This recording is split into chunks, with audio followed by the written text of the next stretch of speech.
Here we have a great business idea and we wanted to make it ready. So we applied for financial credit to any bank. Even we provide some information, some guarantees, they rejected us. So lesson learned, it's not so easy to start a business as we thought this was. And that's where we detected a huge problem, that in Peru that 51% of for micro enterprise don't have access to financial credits. There are more than 1 million. And this causes low utilities, discontent with their banks, and low business growth potential. So we're proposing DILAB, an app that provides financial transparency for micro enterprise as well as individuals interested in lending. But how does it work? For example, we're going to have two kinds of users. Edison, he has some money and he wants to invest it in order to get some profits. And Rosby, he's looking for a financial credit for his business. So, because we're talking about money, we have to make sure about the registration process. So we will have two options, to sign up with the social media or just providing the information. And this is our register process, where we have our key partners, RENIEC, SUNAT, and OCITEL, for our identification process. And we're using the face identification system from RENIEC for make stronger our system. So once these users are registered, they will have the opportunity to go to DILAB. So once Rosby is in DILAB, he will find a lot of lending offers. Like, for example, like this, 5,000 soles, the interest rate 8% for 3 months. If he's interested, he will tap a deal. If not, he will continue swiping. For the lender, once he's registered, he will enter to DILAB, and here's our main process. We're developing a credit scoring system using machine learning technology, and also we use social media data. For example, we rate the potential borrowers from the higher to the lower score, and if he's interested, he will type a deal, and there we go, there's a deal. So a conversation will pop up, and they will finalize the transaction as well as the agreements and the details of the lending. So, but does this model work? We were thinking about it, so we interviewed some business owners from Gamara, and the results show that the 80% applied for a financial credit, and only the 24% were accepted. And also we found out that more than the 50% think that DILAB is a great idea. Our profit model, we will have two types of account, the free account and the premium account. For the premium account, to the lenders, their lending offers are displayed first, and for the borrowers, they will have the opportunity to send direct message to the lenders in order that they don't have to wait until a deal. Also, we will provide a better credit score because they are paying. We can pay for more information from our key partners at SUNAT and RENIEC. And for each successful transaction, we only will get the 0.5%. This is our market size, more than 2 million. That in the market there are more than 10,616 million soles. Our market objective is 12,000, that is more than 64 million. And for the first year, we're expecting to get 1,200. So, how does our credit scoring model work?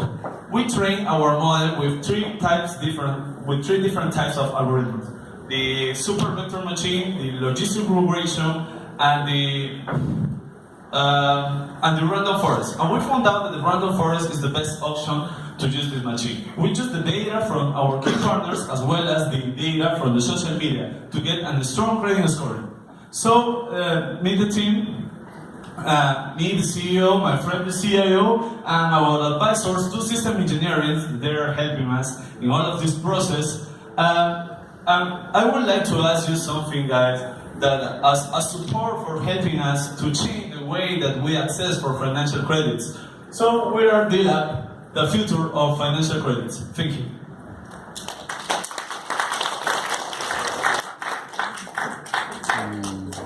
Se han tomado selfies con todos.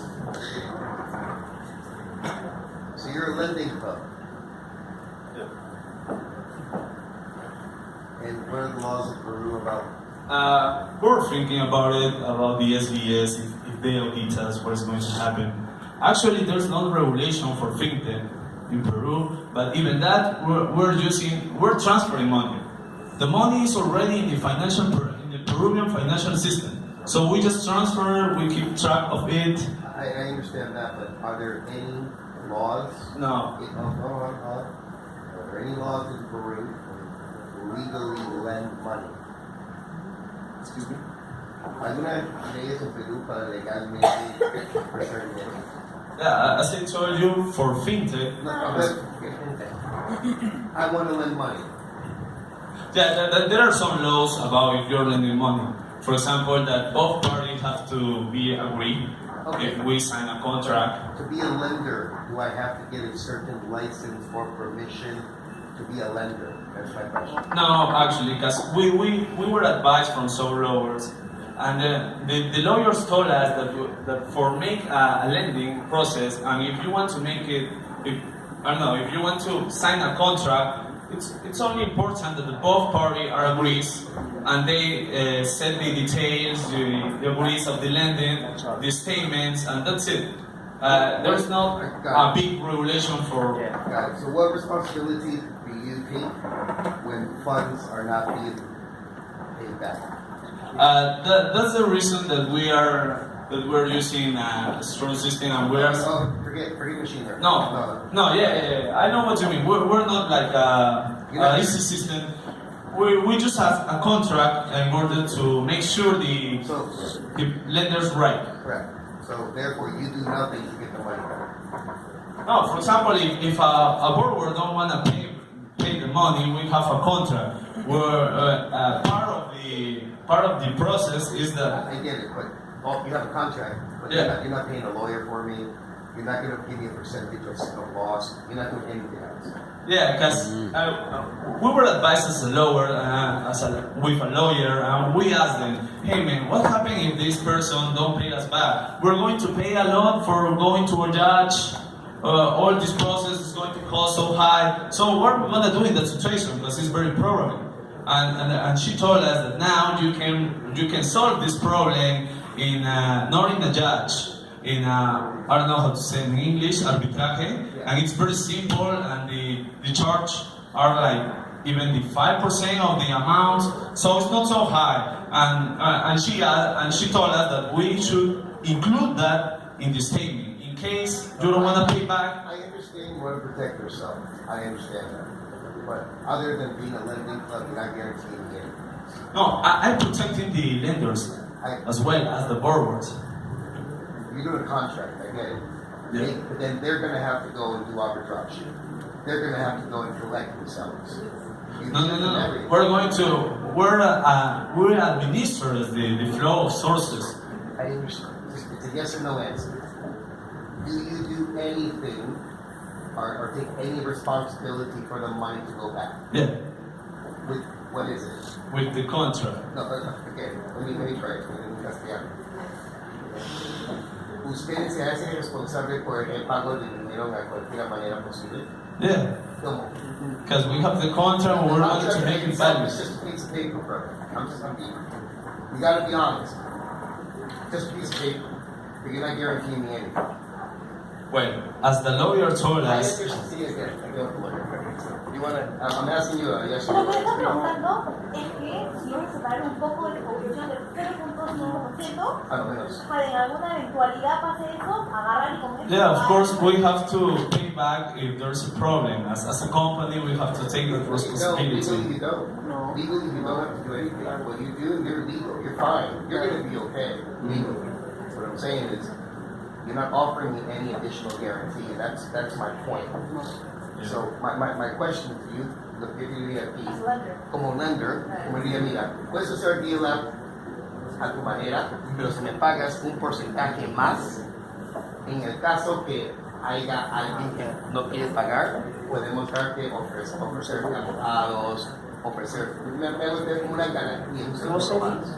No, Bajo la realidad de que ahorita, digamos, las finanzas han caído bastante. Hay bastantes créditos que no han pagado.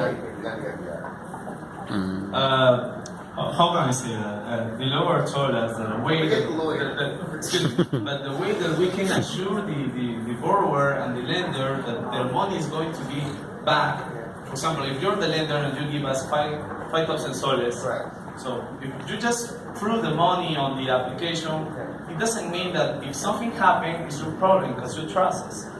we're going to make responsible about the money. Legally, alone, you can ask for it, there's no guarantee back.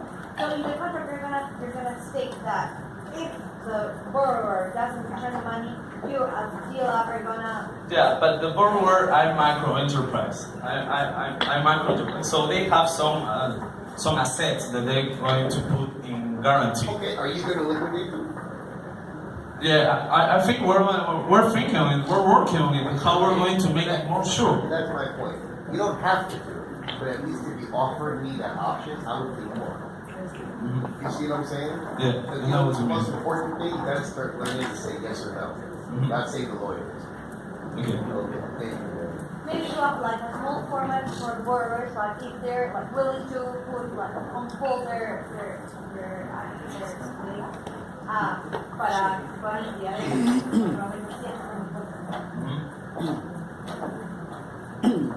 Yeah, well, what we were thinking is about that. Many people just don't pay back. So what we're gonna do in that situation is that the only way that we can guarantee that is that You can't guarantee it unless you're gonna give it. Like, the only way that you can use the word guarantee is if you actually give the money back.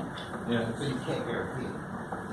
But we have some assets that can guarantee that. For example, if you're getting 2,000 soles for the application, you could put a phone or a TV in a way that is going to guarantee your lending. Not guarantee. You can liquidate it and try to get money back for it.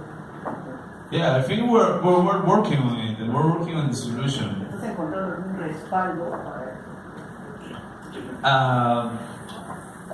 For example, the money that we're getting, of course, we're gonna save it in case that we have this kind of situation when we have to put the money of the company to pay back to the lenders.